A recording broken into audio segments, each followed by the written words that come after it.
वालेकुम स्टूडेंट, उम्मीद है कि आप लोग खैरियत से होंगे। I am Salman Ehsan, welcome to my YouTube channel perfect solution.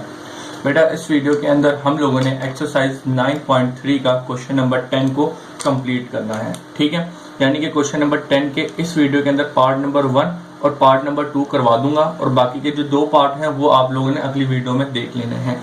अच्छा, पहली बात यह कि ये जो पार्ट नंबर 1 है बिल्कुल सारे तीनों के तीनों ही एक जैसे हैं, सारों के सारे। तो आप पार्ट नंबर 1 करके खुद के खुद सारे पार्ट कर सकते हैं। अगर कोई मसला हो तो फिर आपने यानी कि अगला पार्ट देख लेना। अगर उसमें भी कोई मसला हो तो फिर आगे कोई और मसला हो तो फिर वो अगली वीडियो आप लोग आराम से देख लेगा। ठीक है, तो इस वीडियो के अंदर सिर्फ हम 2 पार्ट करेंगे, वो समझ आ जाएंगे तो आप यकीनन दूसरे भी 2 पार्ट खुद ही कर लेंगे। ठीक है बेटा, अगर ना है तो फिर आप वीडियो देख लेगा। पहले जी स्टार्ट करते हैं। सबसे पहले क्या है, क्वेश्चन नंबर 10 का पार्ट नंबर 1 दिया हुआ है। x ये जो पूरा एक फैक्ट लिखा हुआ है, xi plus 2j plus y 3i plus 4j और is equal to 7i plus 9j। ठीक है, वो मैंने यहाँ पे लिख लिया। ठीक है बेटा, सिंपल। इसके अंदर करना क्या मैं बताता हूँ। इसने क्या कहा है, find the scalars x, y and z such that, यानी कि बेसिकली वैल्यू मालूम करनी। स्केलर बेसिकली कांस्टेंट नंबर्स को कहते हैं। तो ये जो x, y और z है, x, y दिया हुआ है, बाकी आगे चलेंगे तो इसमें x भी है, y भी है, z भी है। तो लिहाजा पहले वाले में हमें x और y ही दिया हुआ है। तो ये x और y की वैल्यू मालूम करनी है। पहले में x, y है तो x, y मालूम करेंगे, दूसरे में चलेंगे तो x, y और z है तो x, y, z मालूम कर लेंगे। तो ये बेसिकली ये मालूम करने हैं इन इक्वेशनों में से बेसिकली जो हमें दिए हुए। तो चलो जी स्टार्ट करते हैं। किस तरीके से मालूम करना है, बिल्कुल एक मेथड है, उसको फॉलो करेंगे तो फिर जाके आपको आराम सुकून से समझ आ जाएगा। आसान से, इतना मुश्किल नहीं है। तो पहला पार्ट को मैंने एज इट इज यहाँ पे लिख लिया है। इसका सोल्यूशन स्टार्ट करते हैं। तो जरा देखिएगा, सोल्यूशन लिखा सबसे पहले मैंने। सोल्यूशन लिखने के बाद आपको क्या करना है, जो क्वेश्चन लिखा हुआ वही लिख लेता हूँ ताकि आप जरा दिमाग में आ जाएगा, हाँ भाई यही चीज है।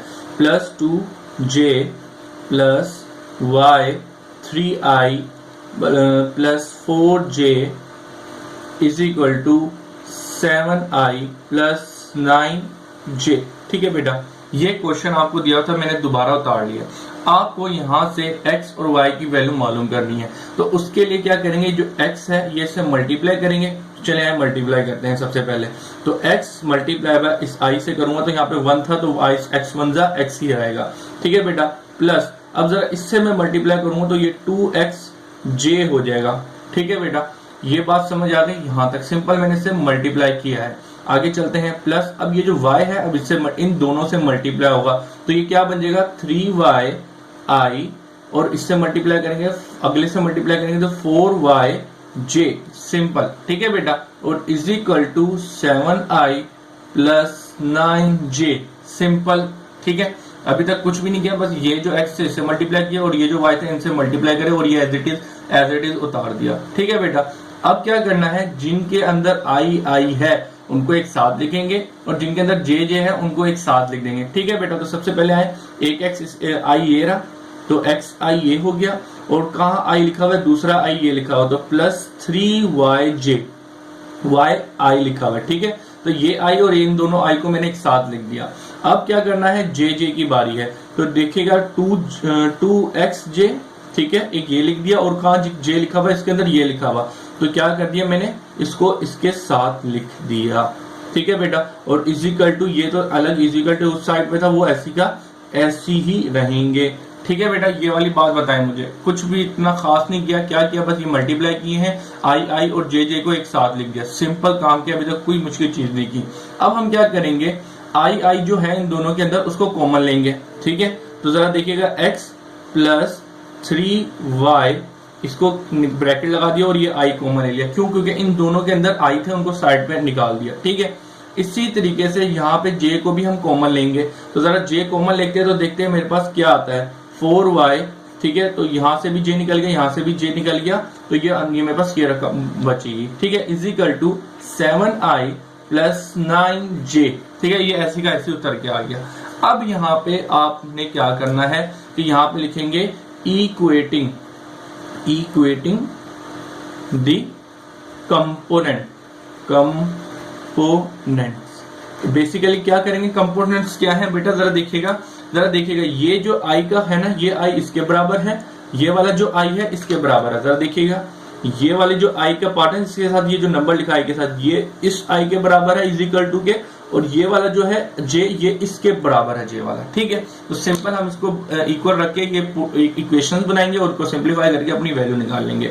चलें जी कर लेते हैं। तो जरा देखिएगा x प्लस 3y, ठीक है, इज इक्वल टू i के बराबर, ये किसके बराबर है 7i के बराबर है। तो लिहाजा i से i कट जाएगा तो डायरेक्ट आपकी ये इक्वेशंस आ जाएंगी। i को आपने नहीं लिखना क्योंकि वो काटेंगे, एक स्टेप बाद करेंगे, बेफजूल यही चीज आएगी। तो लिहाजा आपने डायरेक्ट ये इक्वेशन बना लेनी है। इसी तरीके से जरा देखिएगा आगे i हो गया, अब j की बारी है। तो जरा देखिएगा j इधर लिखा हमने 2x plus 4y is equal to 7 तो हो गया 9 के साथ j लिखा हुआ, ठीक है। Simple 2x 4y is equal to 9 आगा, तो मैंने ये बना लिया। अब यहाँ पे आपने इसको क्या कहना है, पहली वाले को कहना है इक्वेशन नंबर 1 और दूसरी वाली को कहना है इक्वेशन नंबर 2। यहां से आपको समझे 50% काम हो चुका है, ठीक है बेटा। तो यहाँ पे आपने दो इक्वेशन डाली, अब यहाँ से आपको x और y की वैल्यू मालूम करनी है, ठीक है बेटा। चले जी मालूम करते हैं। तो अब आपको यहाँ पे बात याद रह गई होगी कि बचपन में आप लोग यानी कि मैट्रिक के अंदर आपको जब दो इक्वेशनें दे दी जाए उसमें से x और y की वैल्यू निकालनी हो तो हम एलिमिनेशन मेथड इस्तेमाल करते थे, ठीक है। तो एलिमिनेशन मेथड क्या होता था कि ये दो इक्वेशनें होती थी, इनको क्या करते थे सब्ट्रैक्ट करते थे। कब करते थे, जब इनके x के जो दोनों कोफिशिएंट हो सेम हो।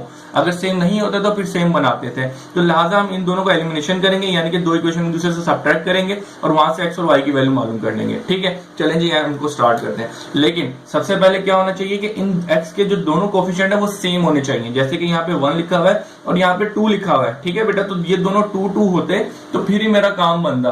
तो लिहाजा मैं अभी तक इसको सब्ट्रैक्ट नहीं करता। उसके लिए क्या करते हैं, ये वाली बात याद रखिएगा क्योंकि आगे भी यही काम करना है हम लोगों को।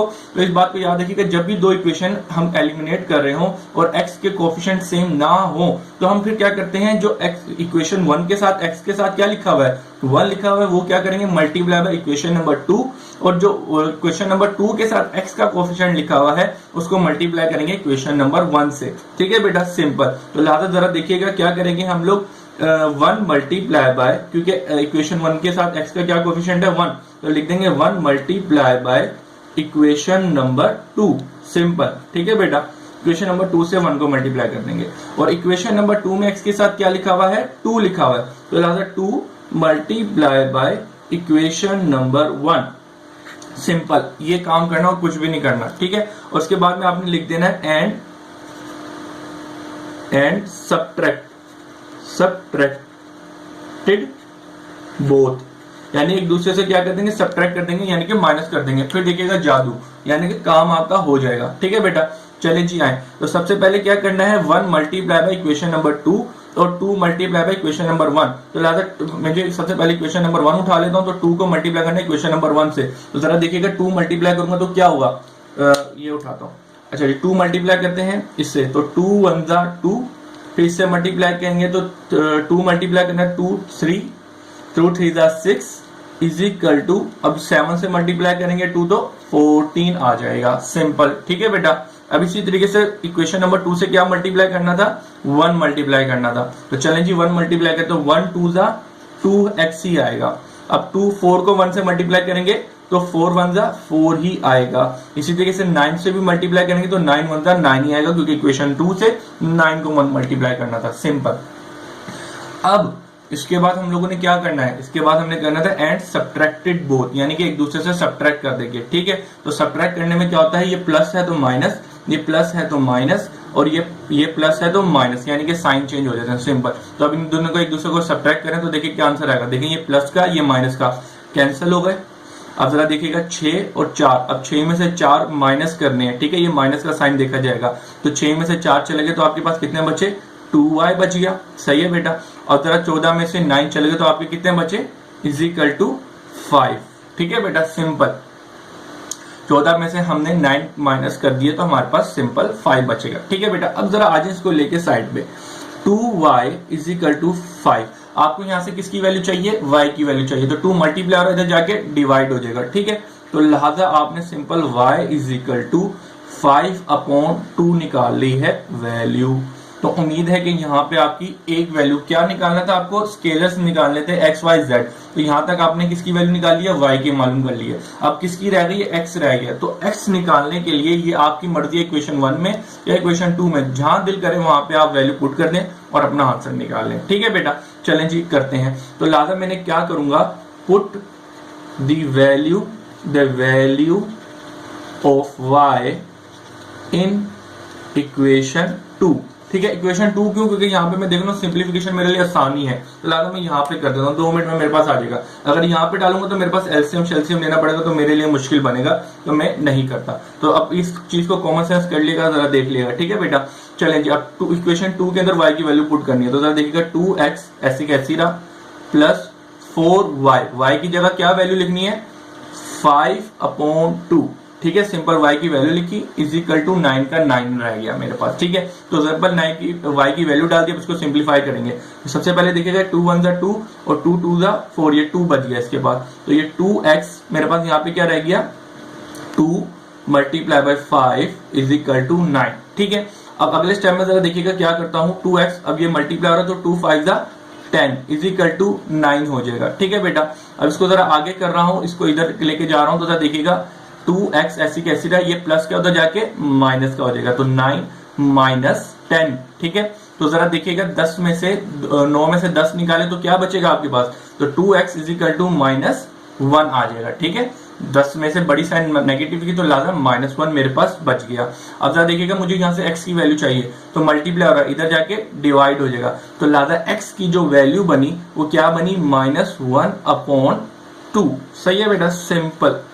यहाँ पे ये मल्टीप्लाई हो रहा था, इधर जाके डिवाइड हो गया, तो x की वैल्यू क्या निकली, -1/2। सिंपल बेटा। ठीक है, अब आप यहाँ पे क्या कर सकते हैं, एक हेडिंग डाल सकते हैं कि रिजल्ट की रिजल्ट,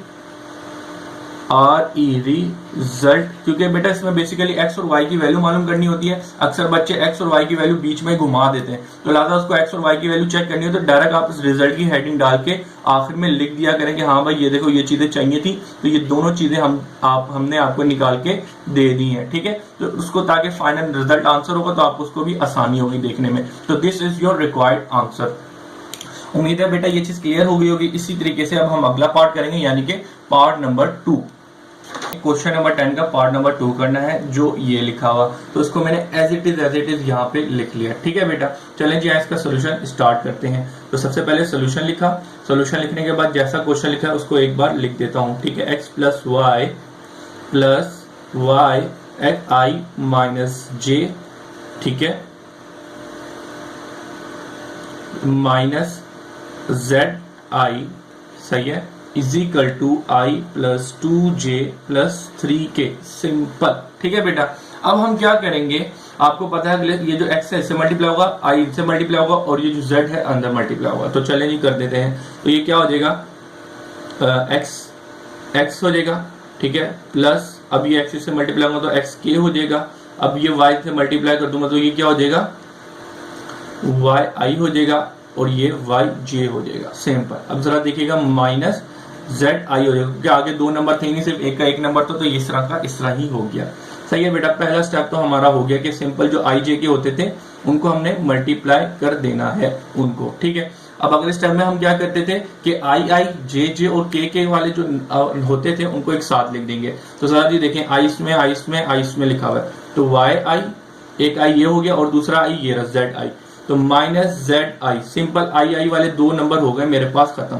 i के बाद आ गया j, तो लाला सबसे पहले j ये रहा, तो x j, इसके बाद और कहाँ लिखा हुआ है j, ये रहा -yj। ठीक है, उसके बाद k का लिखा हुआ है ये रहा, तो प्लस xk, और कहीं पे भी हमारे पास k नहीं लिखा होगा। ठीक है बेटा, तो is equal to i + 2j + 3k। Simple आ गया। ठीक है, तो अब हम क्या करते थे कि i j और k लिख दिए साथ साथ जो थे। अब उसके बाद हम क्या करते थे, इनके अंदर जो i कॉमन लेंगे, इसमें से j कॉमन लेंगे और इसमें से k कॉमन लेंगे। तो अब देखते हैं क्या होगा हमारे साथ। तो जरा देखिए y - z, ठीक है बेटा, तो यहाँ पे मेरे पास i कॉमन ले लिया, प्लस अब इन दोनों में क्या कॉमन है, j कॉमन है, तो उनको j को बाहर निकाल लेंगे। तो जरा देखिएगा j कॉमन कर दिया, प्लस xk, तो ये तो ऐसे का ऐसे ही रहेगा, इसमें तो कोई 2 नंबर है नहीं कि हम जो कॉमन लें k को। तो i + 2j प्लस 3k, ठीक है। जो नंबर लिखे थे उनको मैंने यहाँ पे ऐसे का ऐसे ही लिख रहने दिया। अब इसके बाद बेटा हम एक काम करते थे, वो क्या काम करते थे, इक्वेटिंग का काम करते थे, ठीक है। इक्वेटिंग द कंपोनेंट, ठीक है, द कंपोनेंट्स।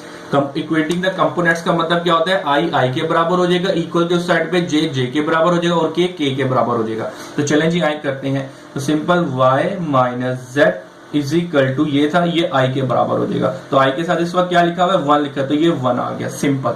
अब जरा इधर आ जाए, तो दूसरी में जे के बराबर हो जाएगा, तो यहाँ पे जे के साथ क्या लिखा हुआ है, minus Y is equal to J के साथ क्या लिखा हुआ है 2, तो वो इसके बराबर हो गया, क्योंकि जे एक दूसरे से कैंसिल आउट हो जाएगा, यहाँ पे आई एक दूसरे से कैंसिल आउट हो जाएगा। तो एक स्टेप ना बढ़ाएं, डायरेक्ट आप अपनी इक्वेशंस बनाया करें। इसी तरीके से जरा इधर आ जाए, तो यहाँ पे के के साथ क्या लिखा हुआ है x, ठीक है, और इधर क्या के साथ लिखा हुआ है 3, ठीक है बेटा। तो लिहाजा आपको पता है जब ये 3 इक्वेशन निकल जाती हैं, 3 चीजें बन जाती हैं, तो हम क्या करते हैं, पहली को नाम देते हैं 1, दूसरी को नाम देते हैं 2 और तीसरी को नाम देते हैं 3, ठीक है बेटा। अब आपको पता है इन तीनों इक्वेशन से आप प्लस माइनस कर आके अपनी x और y z की वैल्यू मालूम करें। तो सबसे पहले जरा देखिएगा, अब आप क्या करेंगे, यहां से आपके पास x की वैल्यू डायरेक्ट निकल के आ रही है, ठीक है। तो यहाँ पे लिख दिएगा from equation 3 x is equal to 3, ठीक है बेटा। डायरेक्ट ये तो वैल्यू निकल के आ गई, तो आपने डायरेक्ट निकाल दी, ठीक है। x की वैल्यू निकल के आई। अब आप क्या करेंगे, अब यहाँ पे लिखिएगा put the value of x in equation. अब देखिए यहाँ पे अगर आपने x की वैल्यू डाली तो y की वैल्यू ऑटोमेटिक निकल के आ जाएगी। तो ये जरा देखिएगा ना, इसमें प्लस माइनस करने की जरूरत ही नहीं पड़ेगी, डायरेक्ट आपके पास निकल के आ जाएगा। कितना आसान क्वेश्चन है। तो लादा पुट इन इक्वेशन 2, इक्वेशन 2 के अंदर आप वैल्यू पुट करेंगे x की, तो आपके पास आ जाएगा, ठीक है। तो चलेंगे यहाँ पुट करते हैं। तो x की वैल्यू क्या दी हुई है, 3 है, तो इक्वेशन 2 के अंदर पुट करनी है। तो सबसे पहले इक्वेशन 2 लिख लेते हैं, x minus is equal to 2, equation 2 थी ये, ठीक है। x minus Y is equal to 2, equation 2 लिख ली। अब x की वैल्यू पुट करनी है, तो x की वैल्यू क्या थी 3, तो 3 मैंने लिख दी x की जगह, y is equal to 2, simple, ठीक है बेटा। तो आपको यहाँ से किसकी वैल्यू निकालनी है, y की वैल्यू निकालनी है। तो माइनस का y इधर जाके प्लस का हो जाएगा और ये प्लस का इधर जाके माइनस का हो जाएगा। तो सिंपल जरा देखिएगा कैसे हो जाएगा, -2 इज इक्वल टू प्लस का y, ये माइनस इधर जाके प्लस का और ये प्लस इधर जाके माइनस का, सिंपल, ठीक है बेटा। तो 3 में से 1 चला गया, तो आपके पास क्या वैल्यू आई 1, तो y की वैल्यू क्या बन गई 1। बस इसको सीधा करके आप लोग लिख दे आराम सुकून से। तो y इज इक्वल टू 1 आप लोगों ने वैल्यू निकाल दी। अब किसकी वैल्यू रह गई है, x की भी आ गई, y की भी आ गई, अब z रह गया। तो z की वैल्यू जरा देखिएगा क्या करेंगे, यहाँ पे आप y की वैल्यू डाल देंगे इक्वेशन नंबर 1 में, तो z की वैल्यू ऑटोमेटिकली आ जाएगी। तो यहाँ पे आप लिख दें put the value of z in put the value of y, ठीक है। इसको put the value of y in equation 1, equation 1 में हम पुट करेंगे तो हमारे पास z की वैल्यू आ जाएगी। चलें जी पुट करते हैं और जरा देखते हैं क्या होगा। तो इक्वेशन 1 लिख लेते हैं सबसे पहले, y minus z is equal to 1, simple, ठीक है बेटा। अब इसके अंदर y की वैल्यू पुट करनी है, तो y की वैल्यू क्या है 1 है, तो आपने यहाँ पे y की वैल्यू 1 डाली, minus z is equal to 1, ऐसी का ऐसी लिखा रहने दिया। अब जरा देखिएगा आपको z की वैल्यू चाहिए, तो ये माइनस का इधर जाके प्लस का और ये प्लस इधर जाके माइनस का हो जाएगा। तो प्लस -1 इज इक्वल टू, ये माइनस का उधर जाके प्लस का हो गया, ठीक है। तो ये कट गया, प्लस का था और ये माइनस का कट गया, तो z की वैल्यू क्या बनी इज इक्वल टू 0। तो आप बस सीधा करके इसको लिख दें z इज इक्वल टू 0, ठीक है बेटा। ये आपके पास वैल्यू निकल के आ गई x, y और z।